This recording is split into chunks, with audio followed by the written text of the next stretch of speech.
On May 19, 2013, a British man living in France killed both of his children during an access visit. Julian Stevenson and his wife Stephanie Morley had separated 2 years prior to this incident, with domestic violence cited as the reason for their separation.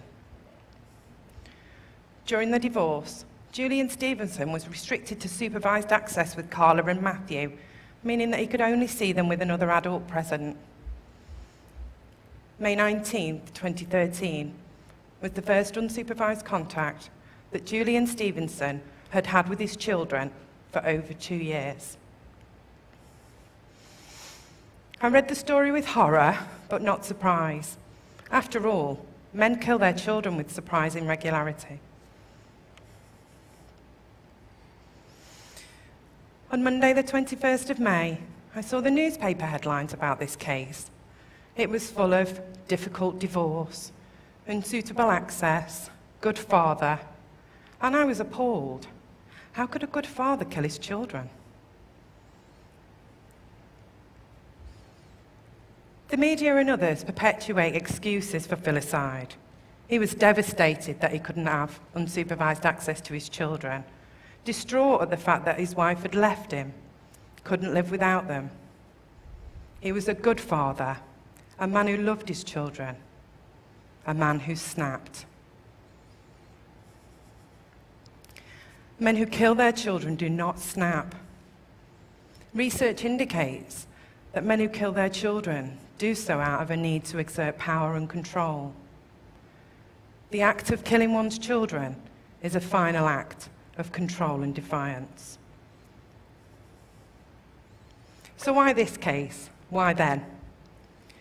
I think it was probably the case that made me examine the reality of men's violence versus what we saw in the media.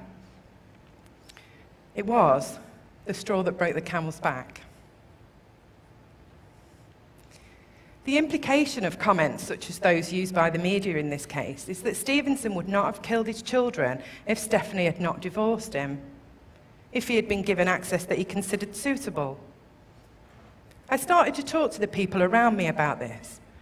Why were women and children expected to take responsibility for men's violence?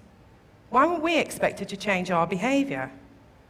Why, when we're talking about domestic and sexual violence and abuse, do we focus on the behaviour of the victim rather than the behaviour of the perpetrator? Why is it always about the needs, wants, and desires of perpetrators? What are we missing? I decided to start collecting information. I asked my women friends, my family, started to talk about it on social media. I referred to my professional experience of working in education, social care, and with survivors of domestic and sexual violence, as well as my own personal experiences. Victim blaming occurs when the victim of a crime or any wrongful act is held wholly or partially responsible for the harm that befell them. Victim blaming was everywhere, and I wanted to challenge it. I wanted to show how damaging it is. I wanted to tell people how it makes an already painful experience even more so. I wanted to show how insidious it is, how, when we're talking about safety or choices or behaviours, we often use victim-blaming language without even realising that we are doing so. I connected with other women, and on May 24th, 2013, we set up a website to collect experiences of victim blaming, both professional and personal. We knew this service needed to be anonymous. We wanted women to feel safe, to know that women were listening, but that nobody could identify them. We were listening, and we were hearing, and we believed them. And we knew that the abuses perpetrated against them were not their fault, and we would very clearly tell them so. When we focus on the behaviour of victims or victims of harm, we are victim blaming. When we ask questions of the victim, but don't consider asking the same questions of the perpetrator, we are victim blaming. When we assume that the victim could have changed their behaviour in order to avoid abuse, we are victim blaming. The assumption that women and children should change their behaviour in order to avoid abuse does not allow us to look at the root causes of why these abuses take place. We fail to join the dots between them, meaning we can't take action to prevent them. EVB used the tagline, challenging institutional disbelief around domestic and sexual violence, because this is about more than us as individuals. It's about more than whether we believe or disbelieve a disclosure that somebody gives to us. It's about a system that fails those who've been abused. A system set up to presume that abuse can't be that bad if a woman stays with or returns to a violent partner.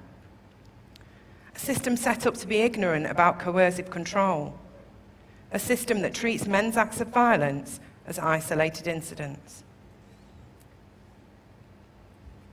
A system where more than 2 women a week are killed by men as a result of domestic violence every week in the UK. A system that talks about miscarriage of justice if somebody is wrongfully convicted of a crime, but doesn't use the same terms if a survivor doesn't get social justice, let alone criminal justice.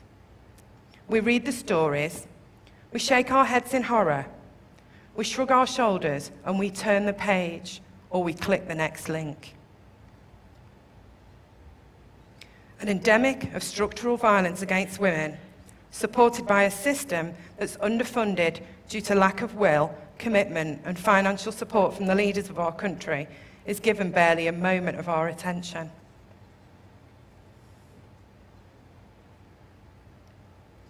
An example of victim blaming that's becoming more easier to refute is the one of the short skirt or provocative dress.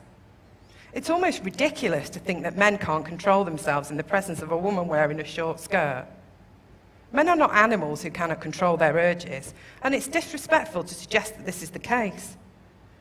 And rapists don't care about clothing, as those women who were raped in pyjamas or fully clothed or covered will attest to. However, an example of victim blaming that's often muddled with safety is the one of alcohol consumption. Women are often encouraged to limit their alcohol consumption in order to keep themselves safe. So how is this victim blaming? Again, it focuses on the woman changing her behaviour in order to keep herself safe. The majority of rapes take place when the woman or girl is sober, not when she's intoxicated. It leads us to the myth of the stranger, preying on intoxicated women. The accidental rapist who didn't understand consent. The opportunist rapist who saw an intoxicated woman and decided to rape her.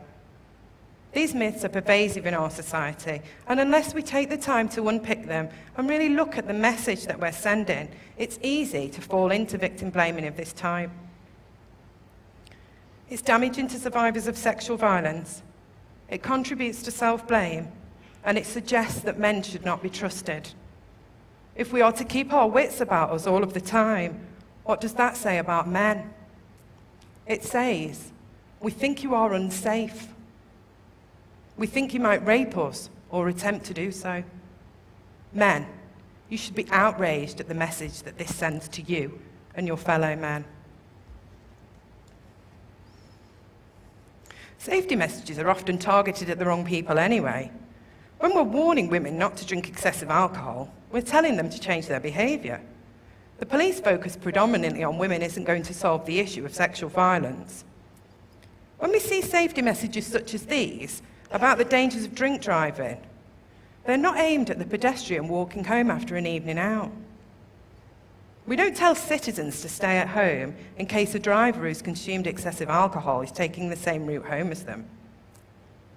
We tell drivers not to consume alcohol and drive a car, focusing wholly on their behaviour, their choices, their responsibility for avoiding the harm they may cause if they choose to drink and drive. So why is it a problem? Aren't we considering the safety of individuals when we suggest that they look after themselves or report an assault immediately to the police? If we tell a woman to refrain from drinking alcohol, are we supporting her to feel safe? Probably not. The risk of rape is directly linked to the presence of a rapist, And sexual violence isn't an accident. The evidence from perpetrators tells us that rape is a planned activity. Choosing a woman who is vulnerable because she's intoxicated is part of his plan. He doesn't have to provide any excuses for his own behaviour, because we in society do it for him. He knows she's less likely to report the rape, less likely to be believed if she does so, and certainly there's a small chance of the case getting to court if she's intoxicated at the time of the assault. But what does this say to women? If she's raped and she's intoxicated, are we saying she's somehow to blame? We know that rapists are to blame for rape, but hinting that if only she'd made different choices. If we support safety messages of this type for women, we are missing the point. The majority of rapes take place with a perpetrator that the victim loves: a husband, partner, father, brother, friend. Reducing alcohol consumption in these cases isn't going to solve the issue of sexual violence. If you suggest that a woman can avoid rape by changing her behaviour, you are saying, make sure he rapes the other woman, the one who wasn't so sensible, the one who didn't change her behaviour. The recent Her Majesty's Inspector of Constabulary report on rape monitoring made sobering reading. There are wide-ranging disparities on how the police deal with rape in the UK, meaning that we effectively have a postcode lottery should a woman decide to proceed by the criminal justice route. Statistics from this report are damning, including Lincolnshire Police, a local force, who have a no-crime rate of 33% versus the national average of 12%.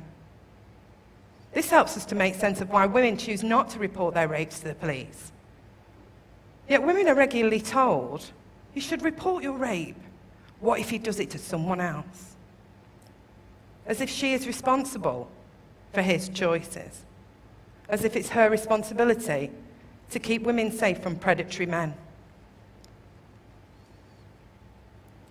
It's a similar view when we look at other crimes perpetrated primarily against women.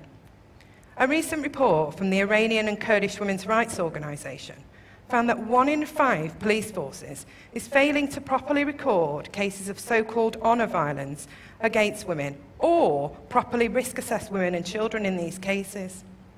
It doesn't exactly fill us with confidence in the police. And sadly, society grades domestic and sexual violence and abuse, which contributes to a hierarchy of victimhood. We make assumptions when crimes are committed where the perpetrator and victim are known to one another. We talk about serious rape, or in some cases, grey rape, where the issue of ignorance about consent was the main one. Both of these are really unhelpful and misleading, and incidentally, don't discuss the betrayal of trust. When we talk about an employee defrauding an employer, we talk about gross betrayal of trust and abusing positions of power or responsibility as aggravating factors.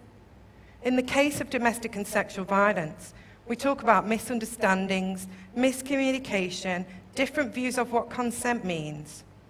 We don't talk about the trusted friend, the trusted father, the trusted partner. We don't talk about a betrayal of trust. So why should we care about the questions that we ask or the statements that we make? Does it matter if she just leaves as long as she is safe? Does it matter if women stay sober in order to keep themselves safe? Our individual acts about individual women and individual perpetrators matter. Because if we focus on the individual, we're solving that only individual crisis. We're failing to join the dots and view the structural issue of men's violence and abuse. What we need to do is look at the wider picture, and the statistics here are from England and Wales in 2012. Because that will help us respond to men's violence as a whole, rather than on an individual basis. If we view men's violence as a whole, we will see the impact of it. Talking about a series of isolated incidents, as you can see, is ignorant and disingenuous. The written experience is shared with EVB by those who've experienced domestic and sexual violence, of which there are now almost 500, form part of my evidence for the harm caused by victim blaming, and therefore a need for EVB as both a training and campaigning organisation. Interestingly, when I was invited to speak at this event, one of the instructions states, limit use of anecdotal evidence. What do we mean if we only take scientific evidence as real? Why is women's experience that of not just of the description of the acts of violence perpetrated against her, but her thoughts and feelings, the internal shame and horror, the disgust with herself, the lack of support, the feeling like she wouldn't be believed and so has therefore never told anyone before, the impact of trauma and the process of recovery? How do we make this scientific? We need to move away from the idea that anecdotal evidence is lesser.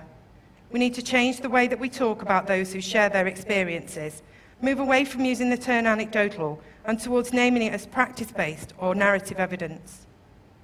Because when we hear about men's anecdotal experiences, their anecdotal evidence of their experiences of war specifically, it's not met with questions of validity. We look for the commonalities in these experiences and accept them as truth. We do not do the same for women's experiences. We're using the narrative evidence we are gathering to show how harmful this language is, to show how it contributes to those who've experienced domestic and sexual violence, feeling unheard, unsupported, and responsible for the choices made by others. We refer to it as one of our evidence bases when we train professional organisations and we raise awareness at events such as this one.